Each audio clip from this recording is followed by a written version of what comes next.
esse verbo aqui, o vai-te a Moriá, é o mesmo verbo hebraico que Deus usou no capítulo 12 do Gênesis, quando disse, sai-te da tua terra para a terra que eu te mostrarei. É o mesmo verbo, o mesmo verbo. Deus estava dizendo o seguinte, há muitos anos atrás, Abraão, aqui a gente não sabe ao certo quantos anos Isaac tinha. Há quem diga que ele tinha 17, há uma linha rabínica que diz que ele tinha quase 40 anos já quando isso aconteceu. Nós não sabemos ao certo quantos anos antes, mas Deus estava dizendo o que para Abraão quando escolheu falar com ele e colocá-lo à prova? Deus estava dizendo, eu quero saber, Abraão, e preste bem atenção nisso. Eu quero saber, Abraão, se você é o mesmo Abraão que eu chamei há muitos anos atrás, lá na terra dos caldeus, lá em Ur dos caldeus. Eu quero saber se você é o mesmo Abraão que estava lá na terra de Harã. Eu quero saber se você é o mesmo, agora que você tem o seu filho, agora que você já alcançou a sua promessa. Às vezes Deus nos coloca à prova, irmãos, para saber se nós ainda somos os mesmos que Ele libertou, que Ele salvou, que Ele restaurou, que Ele tirou do monturo, que Ele tirou da lama, aquele coração que você tinha, como o nosso pastor acabou de pregar, na hora da oferta, tenho contra ti, Jesus falou à igreja de Éfeso, que deixastes o seu primeiro amor. Abraão estava recebendo a seguinte prova de Deus, Abraão, eu escolhi exatamente usar o mesmo verbo que eu usei há muitos anos atrás, quando você não tinha filho, eu usei o mesmo verbo agora para saber se você é o mesmo agora que você tem. Aqui nós vemos a lição do apóstolo Paulo, eu sei viver em abundância, mas também sei padecer necessidade. Por quê? Porque eu tudo posso naquele que me fortalece. Aleluias. Abraão tinha tanta convicção em Deus, que ele sabia isso, quem diz é o livro dos Hebreus, capítulo de número 11. Abraão sabia que mesmo que Deus permitisse que Isaac fosse morto, Deus era fiel e poderoso para ressuscitar Isaac dentro dos mortos. Por quê? Porque Deus não ia deixar a promessa dele morrer, porque ele não é homem para mentir, nem filho do homem para se arrepender. E deixa eu profetizar algo para você que está em casa e para você que está aqui na igreja assistindo. Se você continuar o mesmo, com o mesmo coração abençoador, com o mesmo coração ensinável de quando você aceitou a Jesus, Deus vai prosperar você de uma forma que você nunca imaginou, em todas as áreas da sua vida, porque cada promessa que você recebeu, desde quando você está nos caminhos do Senhor, elas hão de se cumprir, basta você tomar a atitude correta, basta você fazer como Abraão, que guardou o seu coração e não se deixou mudar quando conseguiu alcançar a bênção que ele tanto queria. Quando Abraão decide seguir o que Deus pediu, ali no monte, quando o seu filho o indaga, como nós lemos, pai, eu vejo aqui tem a lenha para a fogueira, aqui tem o altar, tem tudo preparado, mas cadê o cordeiro? Cadê o sacrifício para o holocausto? E ali Abraão solta uma palavra profética, o Senhor proverá para si o cordeiro. E olha que interessante que quando Abraão põe o nome do monte, Abraão não coloca o nome de o Senhor proveu. Olha que interessante, o verso de número 14, na parte B, Abraão pôs nome àquele lugar, o Senhor proverá. Daí dizer-se até o dia de hoje, o dia em que Moisés estava escrevendo o Gênesis, no monte do Senhor se proverá, no futuro do verbo, e não no passado. Porque Abraão sabia, irmãos, que aquele cordeiro que estava ali preso pelos chifres, aquele cabrito que estava ali preso pelos chifres, não era o verdadeiro cordeiro que Deus proveu para si. Por isso que Abraão não disse, olha aí, viu meu filho, Deus já proveu para si o cabrito. Não, porque Abraão sabia que aquilo ali era apenas um símbolo do cordeiro que haveria de ser provido por Deus para tirar o pecado do mundo. E quando que esse cordeiro surge? Surge na época de Abraão? Não. Surge na época de Moisés? Não. Surge na época de Davi? Não. Quando que esse cordeiro que Abraão profetizou que Deus haveria de prover surge? Surge no Jordão, quando João Batista olha para Jesus e diz: eis o cordeiro de Deus que tira o pecado do mundo. Demorou mais de 2000 anos para aquela promessa de Abraão se cumprir. Mais de 2000 anos para essa profecia de Abraão realmente se cumprir e Deus prover para si o cordeiro. E deixa eu soltar uma palavra profética aqui, irmãos. Faz 2000 anos que nós esperamos a volta de Cristo, mas assim como Deus proveu o cordeiro, Deus mandará o leão para remir as nações, e Deus enviará o seu filho com braço forte para nos julgar, e nós que permanecermos fiéis, com o mesmo coração de quando aceitamos Jesus, um dia nós nos assentaremos ao lado deste cordeiro para julgar as nações. Aleluias. Quando Deus proveu para si o cordeiro 2000 anos depois, 2000 anos depois, mas antes de nós chegarmos lá, eu queria fazer um breve passeio por Êxodo, porque a Bíblia, irmãos, ela toda aponta para Jesus. Talvez você leia um versículo e não entende o que aquele versículo quer dizer, mas a Bíblia inteira aponta para o sacrifício de Cristo. Sabe por quê, irmãos? Porque Pedro, na sua epístola, disse o seguinte: Jesus é o Cordeiro de Deus, morto antes da fundação do mundo. Olha que profundo isso. Nós daqui a pouco nos assentaremos à mesa, nós daqui a pouco nos assentaremos ali para cear a santa ceia do Senhor, mas essa santa ceia, esse sacrifício de Cristo, ele já havia acontecido nas regiões celestiais, ele já havia acontecido na eternidade, antes da fundação do mundo.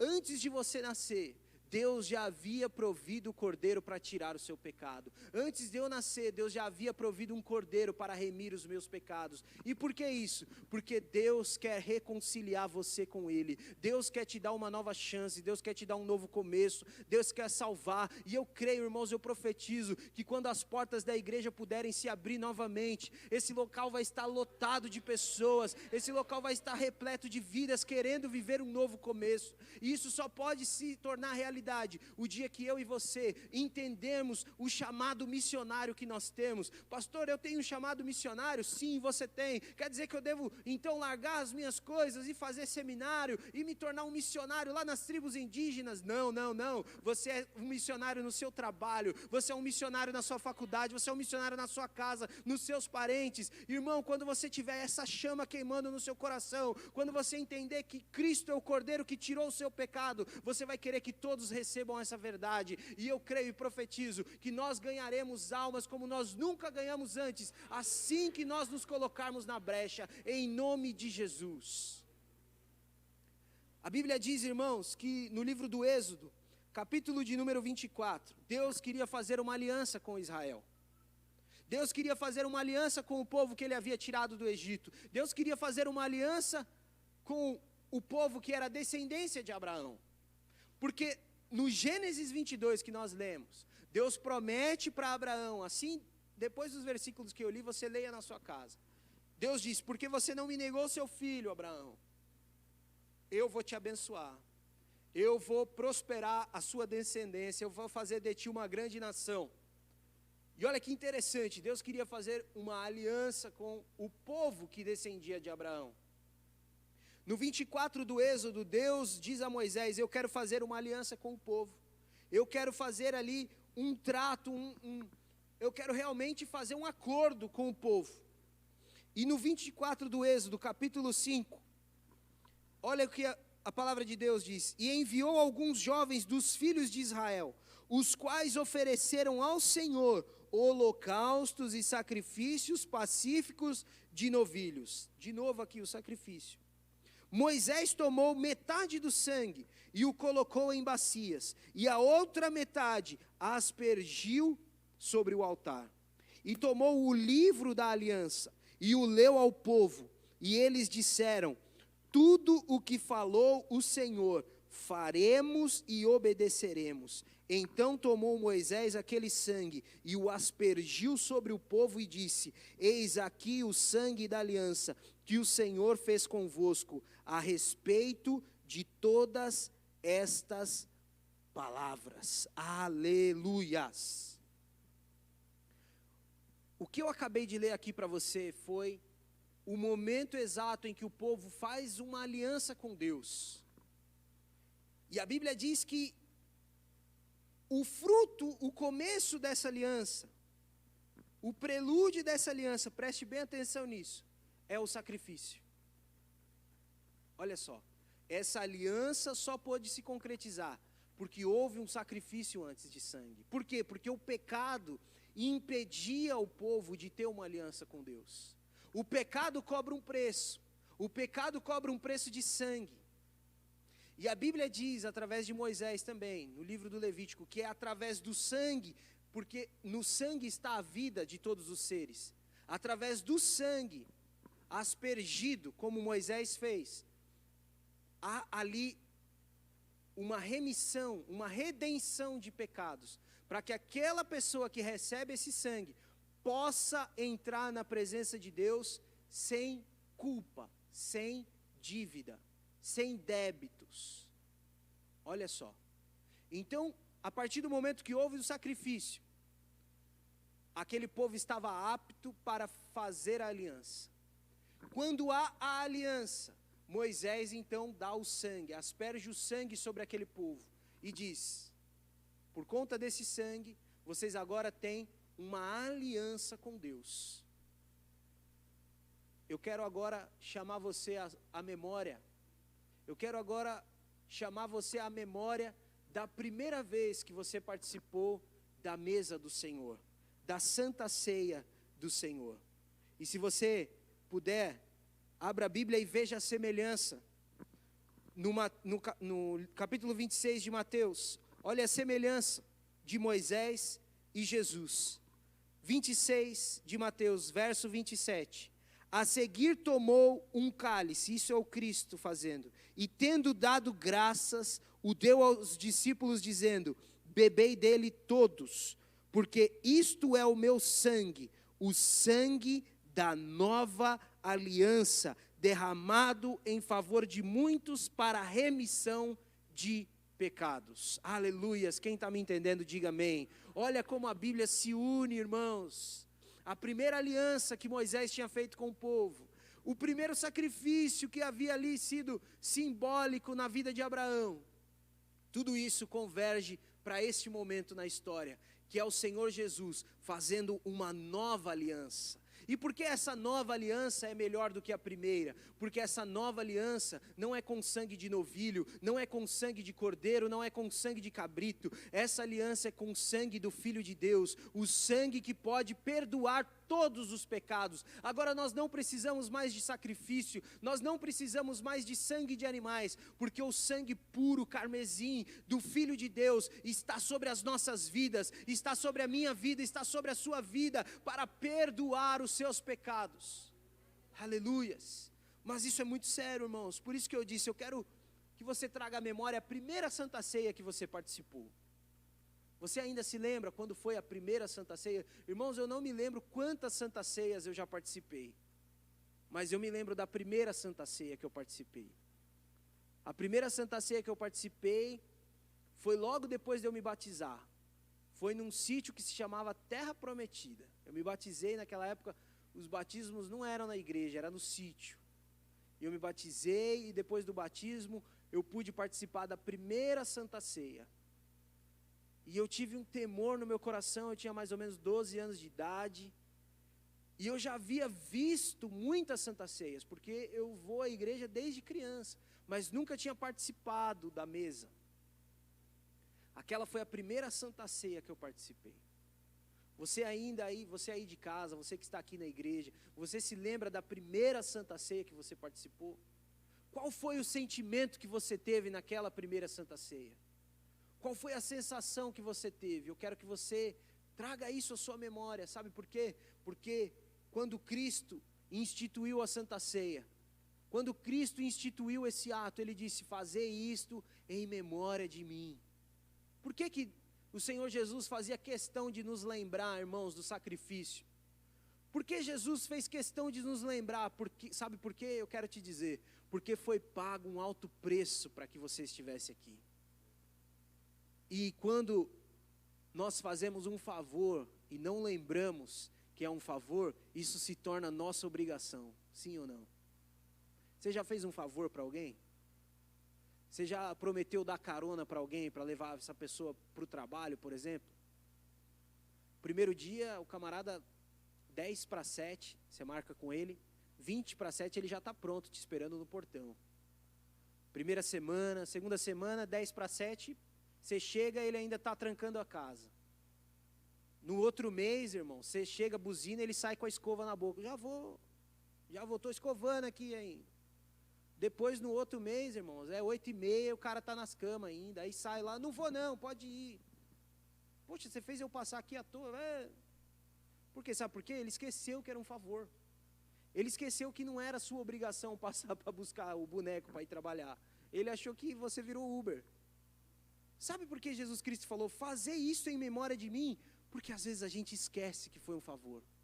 Às vezes a gente acha que Deus tinha alguma obrigação contra nós. Sabe o que mais me deixa triste, irmãos? Com o coração contrito, é quando você vai visitar alguém que está longe da igreja e a pessoa fala, eu fui para a igreja, não me adiantou nada. Eu falo para ele, irmão, Jesus não está aqui para adiantar seu lado não. Jesus não é financeira, Jesus não é agência de emprego, nem de casamento. Jesus é o Rei dos Reis, e o que Ele podia fazer por você, Ele já fez. Vai trabalhar, irmão, vira homem, vira mulher de verdade e entenda o sacrifício, porque foi pago um alto preço para que você tivesse vida, foi pago um alto preço para que nós estivéssemos aqui, preço de sangue, e nessa noite, irmãos, nós faremos memória do sangue de Cristo, e nós estamos aqui com todo o temor, não estamos aqui porque somos perfeitos, nenhum de nós poderia sentar à mesa por próprio mérito, nenhum de nós poderia sentar à mesa porque tem condições disso, não, mas o apóstolo Paulo escreveu, examine-se pois o homem a si mesmo, e só come e beba, se você reconhecer que por você mesmo você não podia ter feito nada, se você reconhecer que por você não merecia,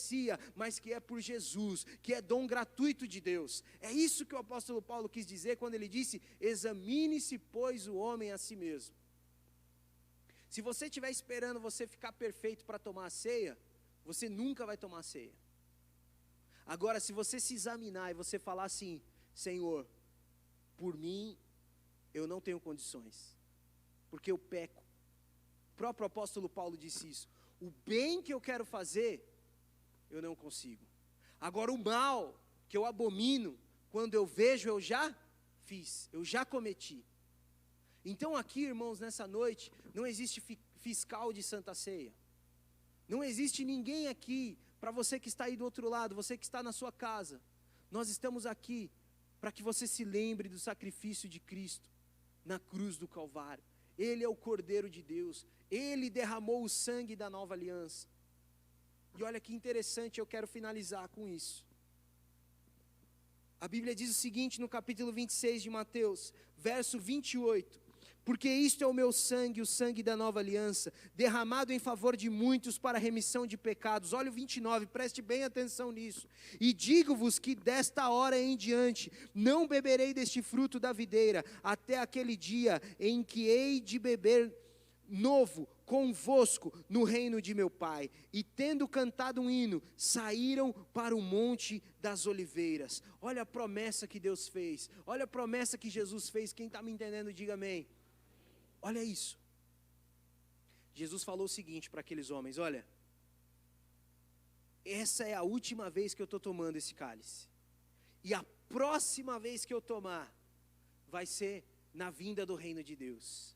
Então deixa eu falar algo para você, hoje nós tomamos esse cálice, simbólico, mas um dia nós tomaremos um cálice, na presença do Senhor Jesus.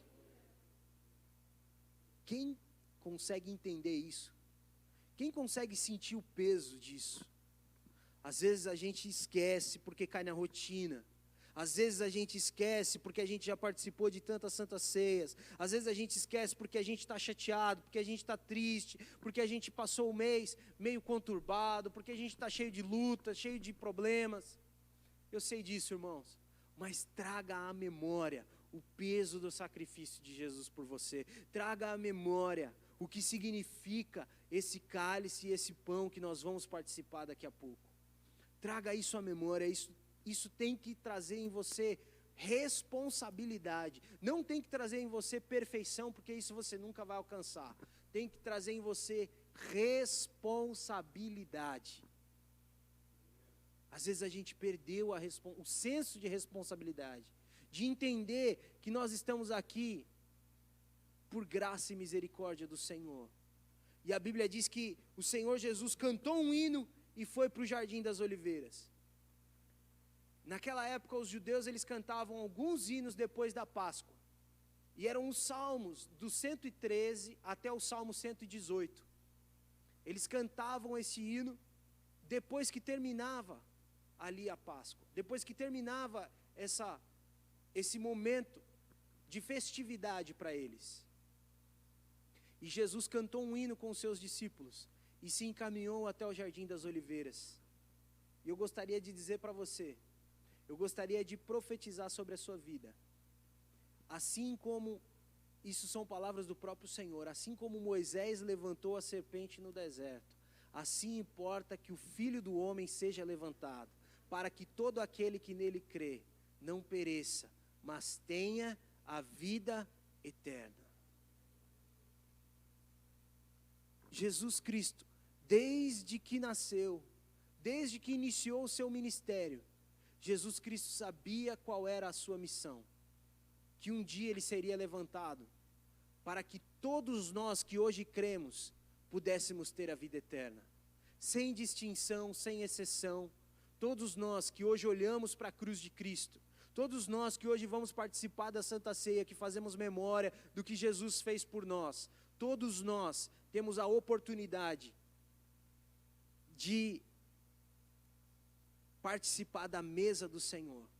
Todos nós temos oportunidade de ser remidos pelo sangue do Cordeiro. E eu quero deixar essa palavra para você. Se você não consegue sentir responsabilidade, irmão, se a ceia desse mês é igual a ceia do mês passado e a do mês que vem vai ser igual a desse mês, não tome. É esse o ponto que o apóstolo Paulo queria dizer. Não é se você pecou, deixou de pecar, não é se você brigou, deixou de brigar, não é isso. Porque você é humano, você vai errar.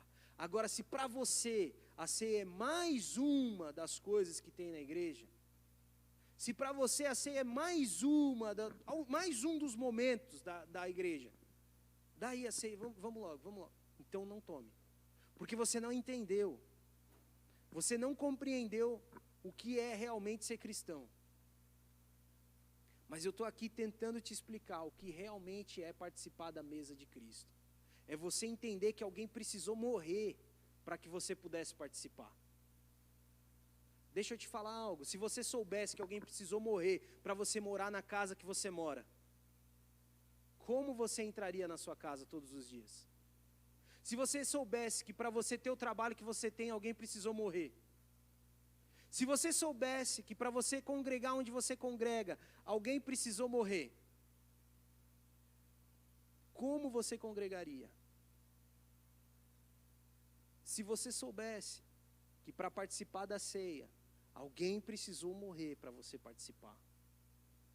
Para você, vou dar um exemplo aqui, para que eu estivesse aqui hoje pregando, alguém precisou morrer para que eu estivesse aqui. Para alguém tocar, para o Johnny tocar bateria, o Elias tocar bateria, alguém precisou morrer para que eles fizessem isso. Para que a Gabi tirasse foto, para que a Ingrid cantasse, alguém precisou morrer para que elas fizessem isso. Para que alguém pudesse ser voluntário, para que você pudesse estar aí hoje vendo essa live, alguém precisou morrer. Você entende o peso disso?